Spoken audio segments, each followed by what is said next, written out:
حنا مدايرينها صدقه على باب الله يرحمه. هذه الوصايه تاع الوالد، جاتو فكره في راسو، قال لك انا جميع من اللي مراه تسخف تتوحم اعطيو لها الشي اللي دومونديه لوجه الله.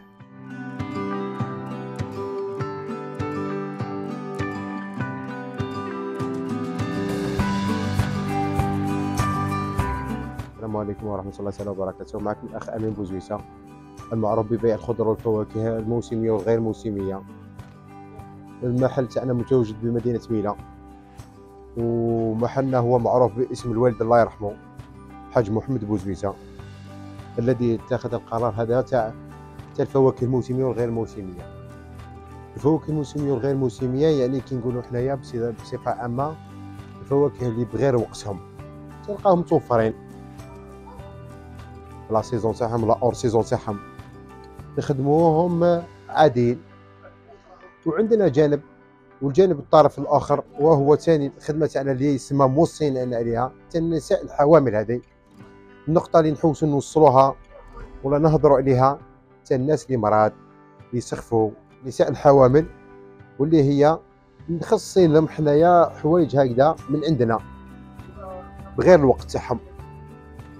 دومونديو دركا في جونفي قادر يقول لك الباكور نعطي له، دوموندي النكتارين نعطي له، صوفت حاجه كي تعود مقطوعه، حاجه كي تعود مقطوعه وما كاينش تبيع تاعها، حنا مدايرينها صدقه على باب الله يرحمه. هذه الوصايه تاع الوالد، جاتو فكره في راسو، قال لك انا جميع من اللي مراه تسخف تتوحم اعطيو لها الشي اللي دوموندي لوجه الله. عندك حاجه تبيع فيها راك تخدم على روحك، عندك حاجه مقطوعه ما كاينش لا سيزون تاعها خلصت مدها.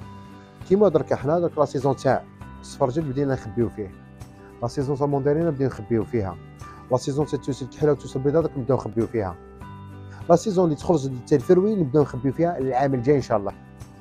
خصيصا النساء الحوامل، مراه مريضه ومراه تتوحم كيما نقولوا حنايا، خصيصا سبيسيالمون دايرينها لهم الناس صدقه جاريه الوالد الله يرحمه ويوسع عليه.